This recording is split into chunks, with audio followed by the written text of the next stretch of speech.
Welcome back to another edition of On the Marquee. My name is John Ballantyne and I am your host. And I want to welcome again our sponsor, Dr. John Cox and Weakland Pediatrics down in Canfield. Our guest today in this edition is best known to a lot of you from working with his brother Jim and his sister Janine. But he has done numerous shows here, reviews. He did a couple of main stage shows here. And his brother Jim is the current operations manager here at the Playhouse, Jim McClellan, and I want to welcome Eric McClellan. Eric, Jack, it's so nice to be here. You haven't seen you in a while. Thank you for asking me. Oh, I feel honored. Well, we're glad to have you. Sure. You and Jim and your sister Janine have been involved in entertainment for a long time. How did you guys get going, and how did this whole thing become a family affair? We had a stepfather who was dying of brain cancer. This is a heck of a way to start off. I know it's weak. But anyways, we realized that we had never ever done a full-fledged concert together. So to raise money for cancer, because our stepfather was on our mind and my poor mom was caring for him, and we thought, what a grand thing to do to give her a night out. So we put together a concert, which we had at Zion Lutheran Church, and we just did Broadway songs, sacred music. The three of us did a bunch of trios together, and it was all to raise money for the American Cancer Society. At the time, there was a fella named Paul Rossi, who was a great local musician, beloved really, and he, after he retired from the Canfield school system as a music teacher, he was the head of the American Cancer Society. He got involved and he started to publicize this thing. Now we were hoping to get a couple hundred people to come to this concert. We thought that would be terrific. We were sequestered before the concert. When we came out, the church was absolutely as full as it possibly could have been. They had chairs set up, they had people on the steps, sitting, going to the balcony, people in the windowsills. We were just blown away. All the things a fire marshal would hate. Exactly, and if a fire marshal would have walked in there, we'd have been done for, you know. But we went out and sang our little hearts out, and we ended up raising close to $3,000 that night.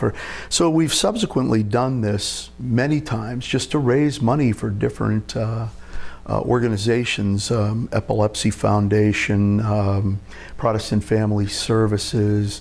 I could go on and on, but it's gratifying for the three of us to be able to get together and sing and give back. Mm-hmm. And not to mention, my mom got to forget about her troubles for a while, and she just, thank you. I adore her. I mean, need I say? Mm-hmm. But she just smiled from ear to ear. This was a great night for her, and she's been at every one of the concerts since, and she loves that. Well, when you kids were growing up, did you perform in the basement, or how did you guys actually find your talent and first get interested in it? It was first my dad had a great voice. Mm-hmm. My dad had a terrific voice. My mom not so much. She was one of those. She would kind of slide up to the notes and it's like land on a note, Mom. But Dad was a great singer, and we would sing in the back seat of the car. We never had the radio on. Janine and I would sing in two-part harmony. We had songs that we were taught when we were little, and my dad would sometimes join in. He would whistle, he would sing, and that's a true story. I mean, we used to just sit in the car and sing together, and we learned to harmonize. And then 11 years after I was born, Jimmy came along, and he, obviously listening to Janine and I would play records for him a lot. As a matter of fact, every single morning we had to share a room because limited space in the house, little house. And he would be in the bed across from mine, and every morning I would drop the needle on the record player, and he would wake up to "Good morning, from Singing in the Rain. Right. So, and he'll tell you that's true, yeah. So a lot of, but anyways, just we had friends in high school that used to drop over and sing, sit around the piano and play, and it was great. Mm-hmm. Well, how'd you guys I was very get blessed. At the Youngstown Playhouse? I was probably the first one. I did Joseph here in '84, and That's a great story. I came to try out. I figured I'd get a brother, and I did get a brother. And Kate Veerhoff was a talented young lady who directed a few things here. She had cast me as a brother, and there was a problem with the narrator. She had cast a young lady, and I can't remember what the circumstances were, but the young lady had to back out. So she came to me and she said, "Do you think you can do the narrator?" And I said, "Well, it's usually a woman's part, Kate." And she said, "Well, I think if we mess with the keys a little bit," she said, "I think most of it you could probably sing, your voice is high enough, you could probably sing it in the original keys." Because I had a real high falsetto. Mm-hmm. And so I said, "Sure, I'll give it a whirl." And that was my first role here, and I just had a ball. Mm-hmm. I mean, it was to walk in and get a lead right off the bat, Yeah. And I've always been extremely conscientious of any kind of ego or pretension. I don't like it, never did like that, and so I was just very humbled by it, and it was great. The only thing that happened, and this is another crazy story. I was on stage preview night. A piece of scenery broke loose, and I didn't see it. And they had me in this like Arabian getup, with a fez and the vest, and they had turf shoes on me, which had they had like rubber cleats on the bottom that stuck, And I went to avoid the scenery that was loose, and my leg just twisted. Yeah, you could hear it. It was audible. And I thought, oh my. And when I went to right myself, I knew something was wrong. I ran out to the middle of the stage to do go, go, go, Joseph, And I planted myself center stage, and we went, go, go, go, go. And the curtain came down, applause. I said, "Get me off of here, Wow. So a bunch of people ran and kind of helped me off stage, and David Jendre said, "Well, take down your pants, we got to look at this." And he said, "Oh, this is not good." It was like a softball. It's like, David, ever the tactful. So anyways, to make a long story short, I went to the doctor the next day, and I ended up doing 14 performances with my leg bandaged. Oh, gee. And I used to take 4 aspirin before every performance. And I went out and did the show like that. And then I had an operation, but... oh, wow. It's one of those things at live theater. Yeah, and the quintessential "the show must go on" thing. Yeah. They didn't want to replace me. They had even thought about having somebody do the part and having me sing the vocals off stage. Which that never goes over. How that works. But now, when you guys were growing up, did the Youngstown Playhouse have any influence on you, even though you hadn't done anything here? Had you even given any? Absolutely, sure. We went to see shows here quite a bit, and back then, they even had school shows, if you recall. Mm-hmm. So I got to do that.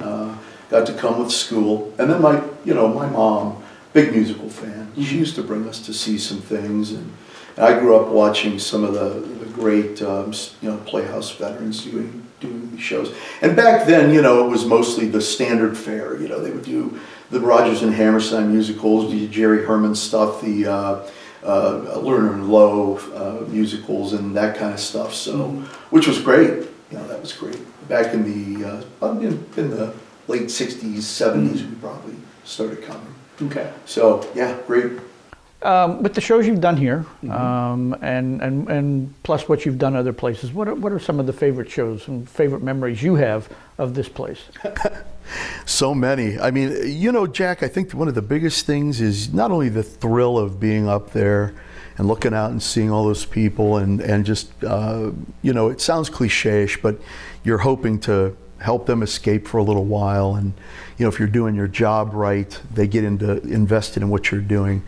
And that's a great pleasure there, but so many friendships. I mean, I built so many friendships on this place, and friendships that last to this day. And I think that was the fellowship, the camaraderie of doing shows was a big thing for me. I mean, I will confess, as much gratification as I got in some ways, I was also terrified. I was not a born, people mistake me for an extrovert, and I'm not. I'm really very introverted, and to do this, I really have to push through. You have to work up to it. I do. I mean, it scares the living daylights out of me. As a matter of fact, along those lines, and not to veer off too much, but when we did A Day in Hollywood and A Night in the Ukraine, David Jendre was Chico, Carol Weakland was Harpo. The show was a mini Marx Brothers musical in the second half. The first half was a musical review that most of the songs were written by Jerry Herman. Second half was like a Marx Brothers musical. And one night we're out on stage, and David Jendre, and have you interviewed him? Okay, yeah, so everybody knows David, I guess. Yeah. So David, he was prickly. So we're out on stage, and I adore him, by the way. We're out on stage, and he's doing Chico, I'm doing Groucho, Carol, and the lines are flying fast and furious, like the Marx Brothers. I mean, it's an amazing thing. I had had a really long day, and I was extremely tired. So we're out there on stage, and I go up on a line, first time ever. And I'm so tired that I can't think of a thing to say. Not a thing.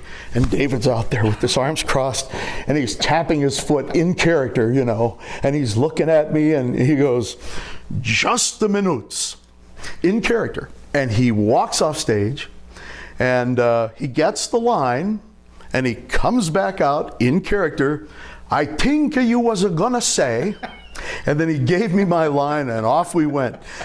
But when I got off stage, holy cow, oh, did he light into me. They thought it was me that went up on a line, and he said, "Don't ever do that to me again." That is really a great hilarious story. Yeah, in fact, I think we have that picture we're gonna insert of the three of you. Oh, cool. You with the cigar, and that's a great shot. And Terry Wilkes, Jack, I mean, she was the foil. She was Groucho's foil. She did the part that Margaret Dumont did, And Terry, she would do her best to make me, to break me.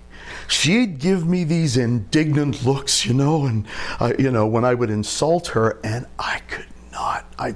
During rehearsals, I didn't think I was going to make it, because I'd take one look at that face, and I'd fall apart. I can see her doing that. Oh my goodness, she was delightful to work with. They all were, Carol Weakland. That would be a fun show. It really was, and even the ensemble that was in the first half of the show, was Nancy Lingata and Dan Paskey and John Scaschetti, and it was a great cast. Tap dancing in the show, I can't dance. I cannot dance. David Jendre insisted that I dance with the company, and I said, "David, why can't I just sit off stage? You're gonna dance, He says, "We're gonna take the cleats off your shoes and just shuffle your feet. People will think you're tapping." I said, "Okay, whatever." So we go out and we're doing a performance, and we're out there and we're facing the audience, and we're all lined up, and we're tapping away. And it was like 1 and 2 and 3 and 4, turn. So 1 and 2 and 3 and 4, everybody turned but me. I'm staring at the audience, the people are laughing, And then on the second 4, 1 and 2 and 3 and 4, I turned, so I was with everybody else. And of course, once again, I get backstage, and this is probably why I never got to do any more shows after. This is probably the reason I didn't get cast after. You've been here in and out a number of years, and now maybe because of Jim being here all the time, obviously the Playhouse has changed over the years. In your perception, how have you seen the changes at the Playhouse from when you first started here up to the present? Well, we were discussing a little bit before it started. Community theater should always be a very welcoming place to everybody. And I think everybody should be given opportunities. And there was a period of time, and it was really disconcerting to me. I just really not happy about it. There was a period of time when it was like a stock theater, it was cliquish. The people here would cast their own friends, they would cast themselves, and it was like, oh, come on, I mean, that's not what this is all about. And one of the things I'm really proud of my brother for, and Bernie Applees before him, is they're really interested in getting new blood in here. They're going to the university, they're going out into the community, they're doing a lot of advertising, and they're getting directors in here who are open to casting these people. It's terrific. There's an electricity in this place and a feeling that I haven't seen here in years and years and years. And I'm so glad for it. I mean, the place seems to really be revitalized. It seems alive again. Yeah. There was a period of time where it was just kind of existing. Same folks, same shows. I mean, that's another thing. Bernie was really gifted at finding new things. He even wrote a few things that were done here. They were excellent. Jimmy has an encyclopedic knowledge of theater, and it shows. I mean, he goes out there and he brings these really interesting, compelling things in, and people come. So it's great. Yeah. Need to take a quick break here. Sure. I want to thank Dr. John Cox and We One's Pediatrics again for their sponsorship of this edition. You've already touched on some of this, but every actor has theater stories. And I didn't know if you had any that particularly came to mind, whether they were from here or whether they were from maybe Easy Street or anything you've done anywhere else. Boy, there's so many. I mean, most of them are when the show goes well, there's really nothing to talk about. I mean, you're proud of your work and it went great. It's always the mishaps, like, I don't know. And I seem to, I have them. I mean, we just talked about a few.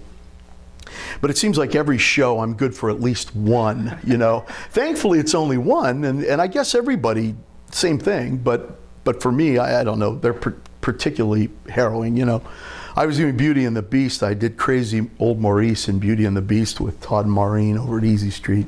And I loved the role because Lacey Shoe-Trump was my daughter, and I had this very fatherly feeling towards her when I would get into character, and I used to sing this song to her, and it would make her cry, and in turn she would make me cry, and it was awful. I mean, it's like, oh my God, I got to sing that song to her again. It's like, oh my God, But there was one night where they had these sticks, big long rods that they would push these huge chairs out onto the stage with, Well, they never taped the rods, so they were sticking out. So I come walking out, and I'm supposed to cross across the back of the chair and go out onto the stage, and I'm in the castle, and I'm looking around it.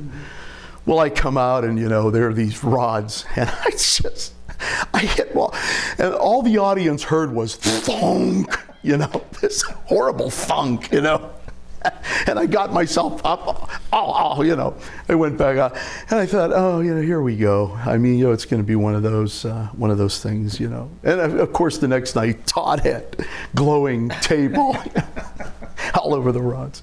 But I mean, dozens of stories like that. There's so many. Sometimes they're hard to remember. But I think the things for me that are most special are those moments where you get up there and the character takes over and you are moved and something happens, and I've had a lot of those. I did Daddy Warbucks with Easy Street numerous times. Katie Collins was my Annie, and shaved my head bald.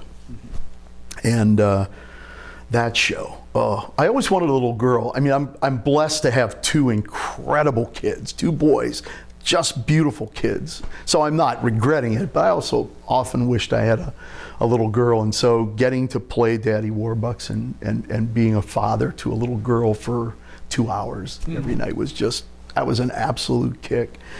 I did Warbucks at Newcastle Theater. And I did 14 performances with a wonderful girl down there. Her name was Kylie Neurer. But anyways, the first night of the opening of the show, I couldn't shave my head because I had to do something that involved hair. I don't know, I can't remember what it was. I couldn't shave. They were really disappointed, but I said, no, we'll do this up. You take pictures of them cutting my hair for the second performance and put it in the paper. And they, that's great. So they did that. Took pictures of me getting my hair shaved off, did the show, and I walked outside, and all the little girls, we all walked together, so everybody was safe. we're walking to our car, and the little girls are giggling at me. I'm just giggling. I thought, what on earth? So here, apparently once my hair was cut off, the heat from my head was escaping, and it was a very cold night. Steam was literally coming off of the top of my head. And that's a true story. The little girls were in hysterics. Do that again, do that again. I can't do it again. But, stuff like that. I think the funniest Annie story that it happened to me. I was directing Annie at a theater I owned up in Oak Harbor.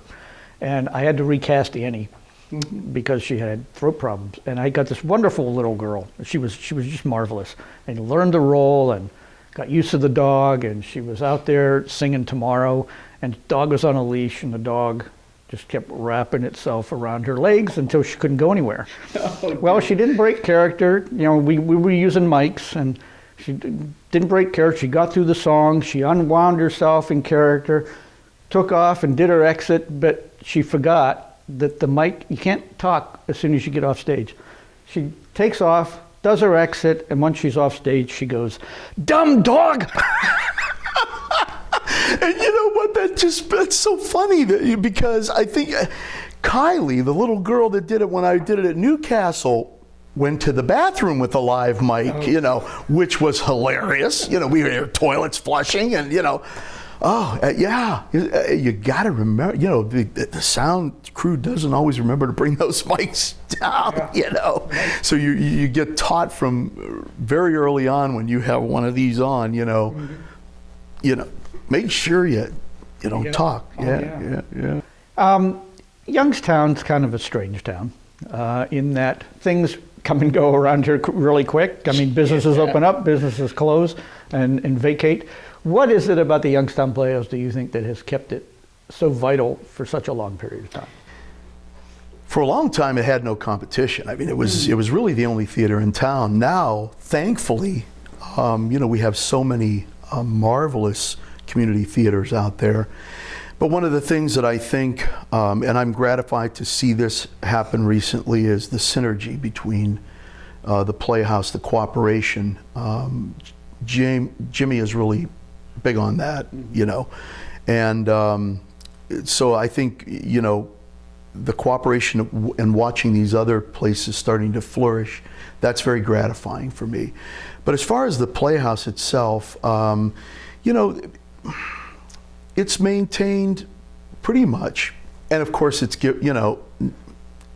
fluctuates, but for the most part, pretty good quality. I mean, they have a good quality product. They've kept their prices reasonable.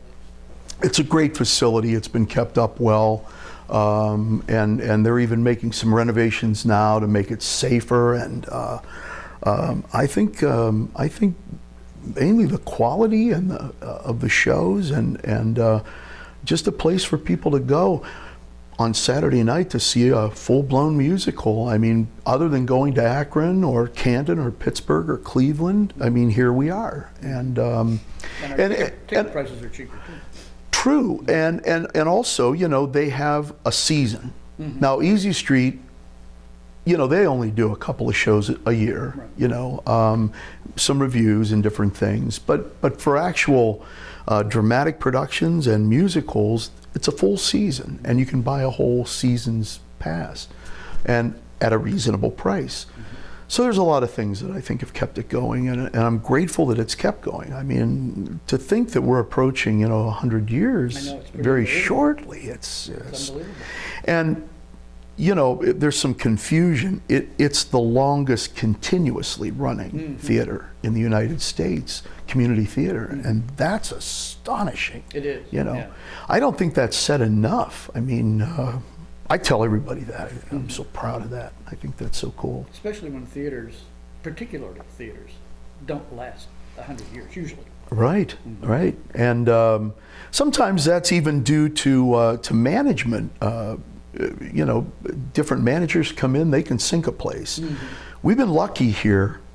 Even the worst of them were pretty good. I mean, they kept things going, right. And you got to give them credit. Of course, I won't talk about who I thought was better than who. The current manager, we need a lot of work with him. Who? some of the names of the past.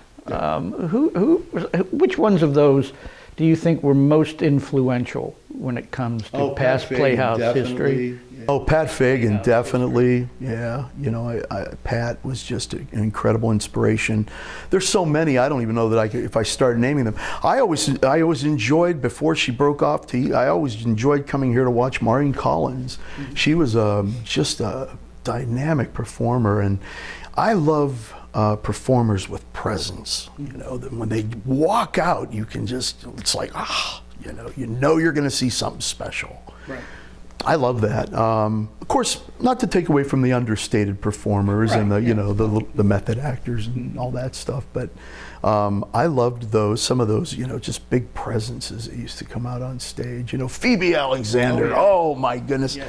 I did a number of reviews with Phoebe, and just hilarity, constant hilarity. Yeah. She was so fun to work with. She was. Easy. Yeah. You know, I mean, she would pretty much let me go. Now, do what you, and then she would tweak. You know, she would fine tune, and I loved every moment. I'm definitely an actor that loves direction.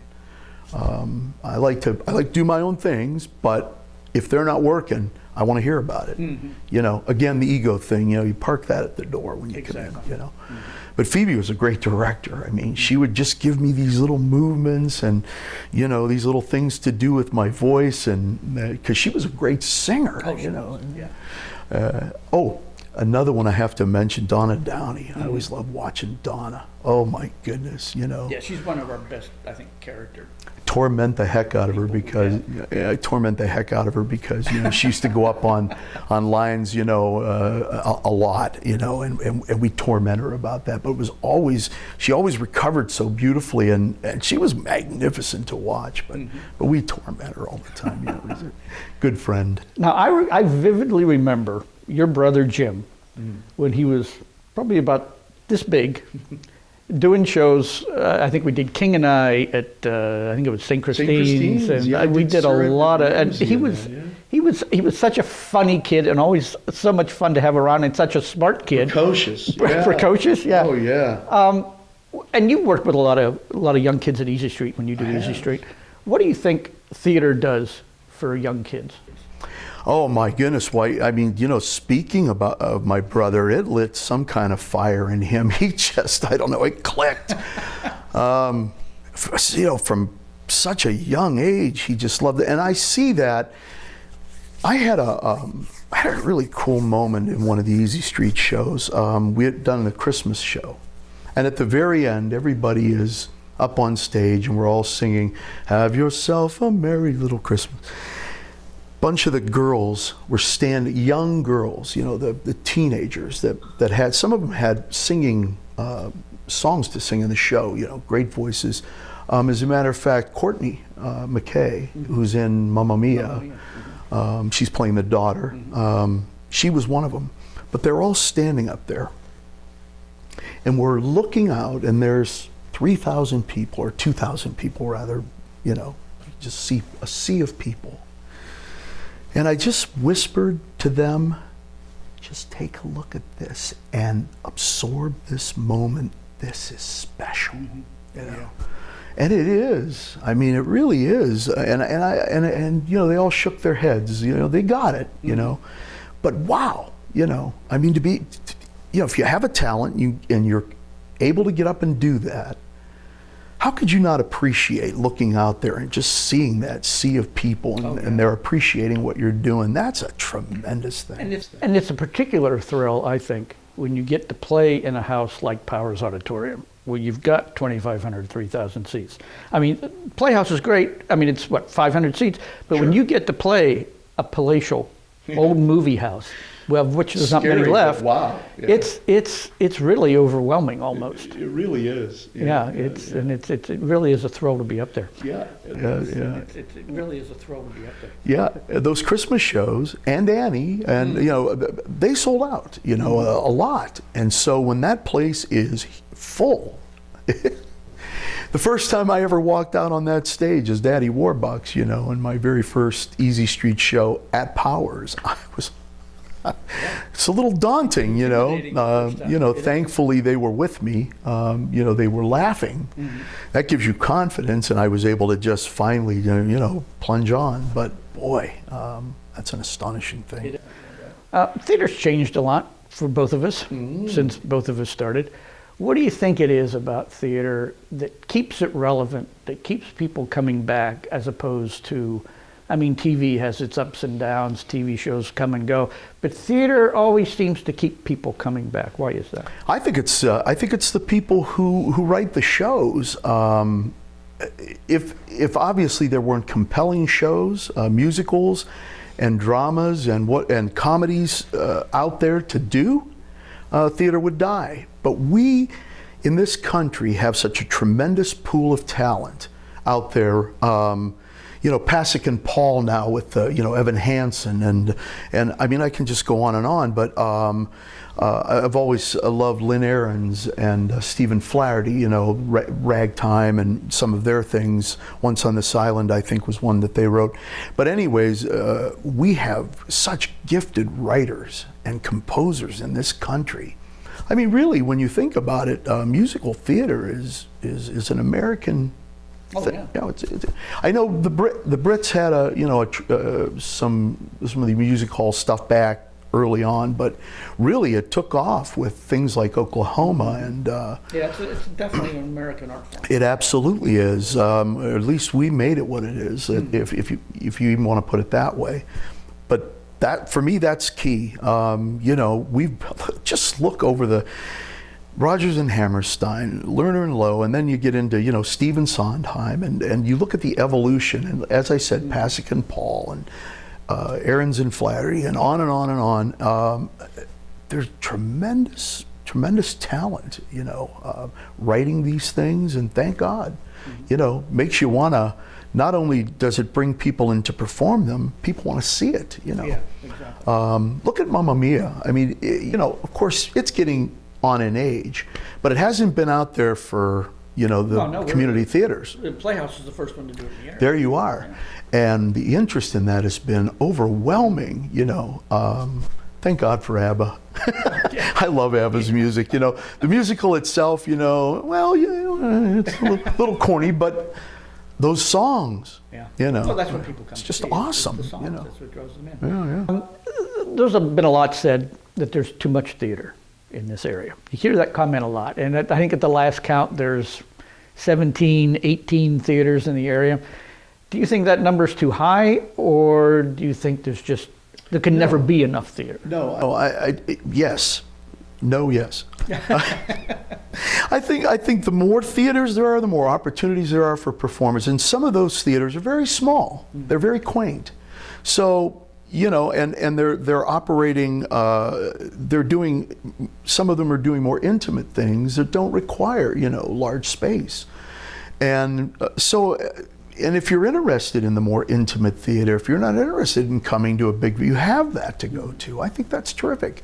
But the main thing is, it's giving more opportunities.